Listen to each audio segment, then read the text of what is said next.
Ny fanambaran'Andriamanitra momba ny tenany. Ny fanambaran'Andriamanitra momba ny tenany. Izany no dinika anasakanao mpitiavana amin'ity maraina ity.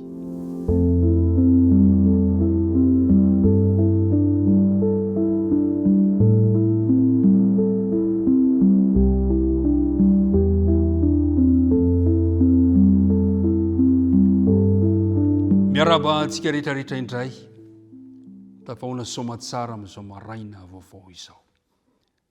Misaotra ny amin'ny fanarahanao, hita avokoa ny anarantsika, ny momba antsika. Misaotra antsika tsiraray avy amin'ny fatokina, fandavatena, fanoloran-tena. Andriamanitra ny amaly fitia antsika tsiraray avy. Ary raha dinika izao indrisika, dia ny fiadanana ny anjaka ao am-ponao. Andeha hivavaka isika ety am-panombohana ary.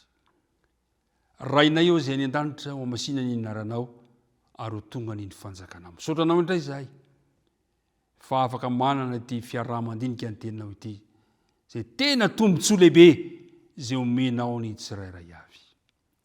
Ampio izay Andriamanitra amin'ny alalan'ny fanena masina mba ahatonga ny teninao hivadika ho fiainam-baovao ho anay.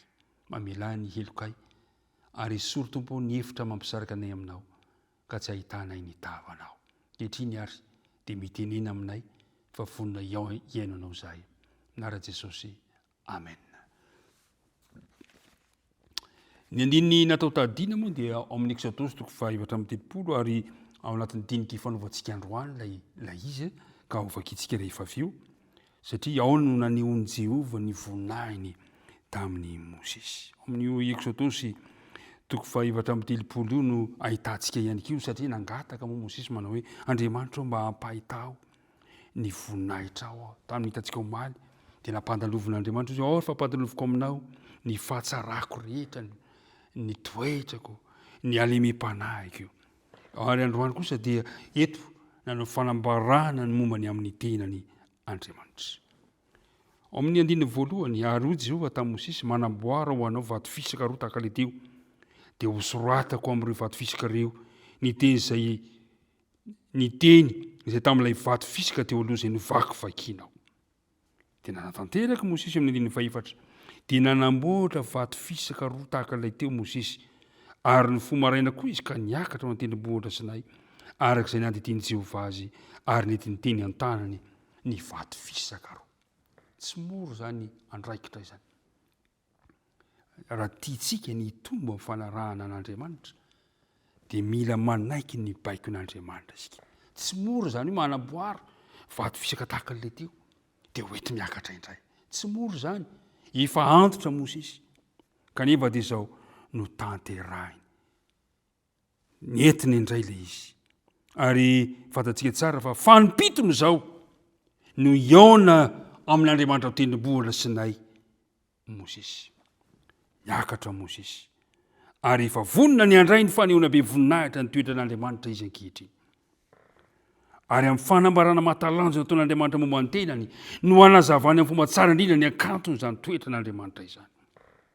Indro fa asehon'Andriamanitra azy ilay toetran'Andriamanitra izay kifehy volamena mampitohy ny Baiboly ny ray manontolo fanambarana momba n'Andriamanitra no aseho eto amin'ity toejavatra ity. Izao no voalaza amin'ny andininy 5.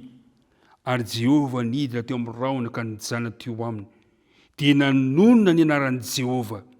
Ary Jehovah nandalo teo anatrehany, io ilay andina tao tadina, ka niantso hoe Jehovah, Jehovah, Andriamanitra mamindra fo sy miantra, maro-po sady be famondram-po sy fahamarinana, mitahiry famondram-po an'ny olona rivo mandimby, mamela heloka sy fahadisoana ary fahotana. Kanefa tsy mety manamarina ny meloka, ka mamaly ny heloko ny ray amin'ny zanaka sy ny zafy hatramin'ny zafy sy ny zafin-doalika notononona teto ny momba ny anaran'Andriamanitra. Ary rehefa nandray ny fahazavana momba ny amin'ny anaran'Andriamanitra Mosesy, dia indro fa nikohaka tamin'ny tany sady nideran'i Jehovah izy. Izao no voalaza. Rehefa voatonona izany anaran'Andriamanitra izany, Andriamanitra be famondram-po ny Andriamanitra ivavahantsika. Andriamanitra be famondram-po, Andriamanitra mpamela heloka ny Andriamanitsika. Ary zay ny antony ianantonantsika azy isan'andro. Raha voanandriany zany Mosesy, dia zao ny voalaza amin'ny 15. Ary Mosesy dia niondrika faingana tamin'ny tany ka niekoaka dia hoy izy tompo, raha mba mahita fity eo masonao aho, aoka ianao tompo andeha eo afoanay, na fa firenena mafiatoka izy ka mamelà ny elokay sy ny fahotanay, ary raiso ho lovanao Izay. Amin'ny fotoana nandrenesana ny anaran'i Jehovah niondrika Mosesy.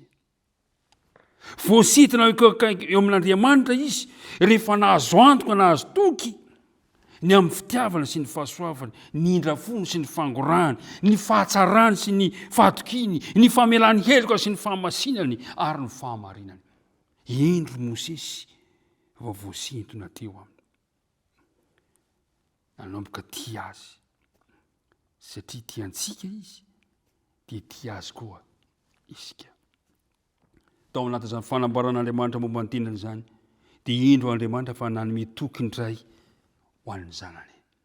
Ho anatria raha tsapanao ny fahalebiazan'Andriamanitra, raha tena tsapanao zany fanambaran'Andriamanitra ny amin'ny tenany zany, dia ekoka ianao.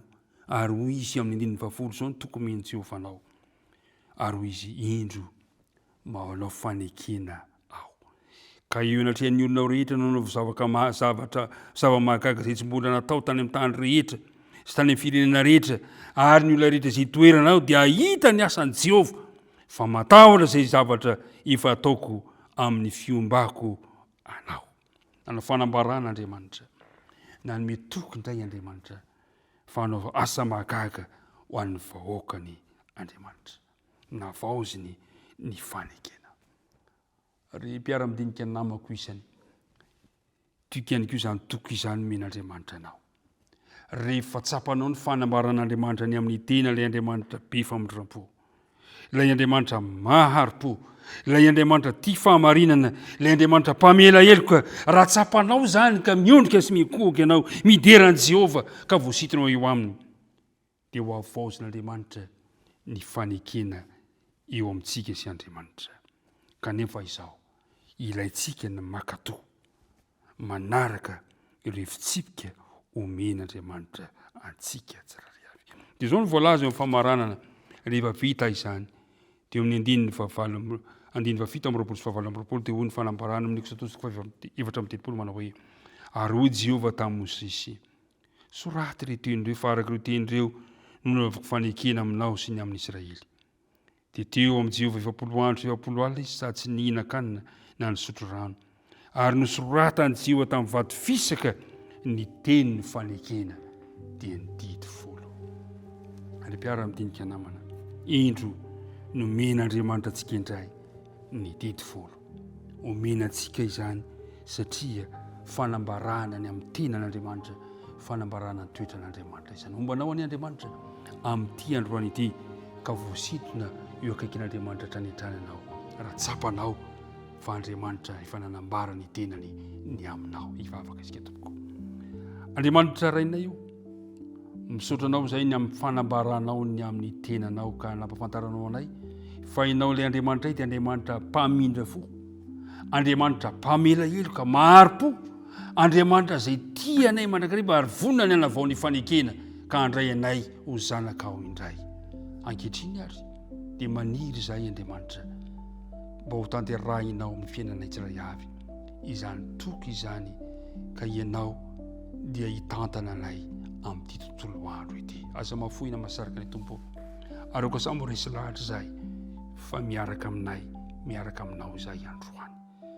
Bavaka tononay isika tany amin'nara Jesosy. Amen.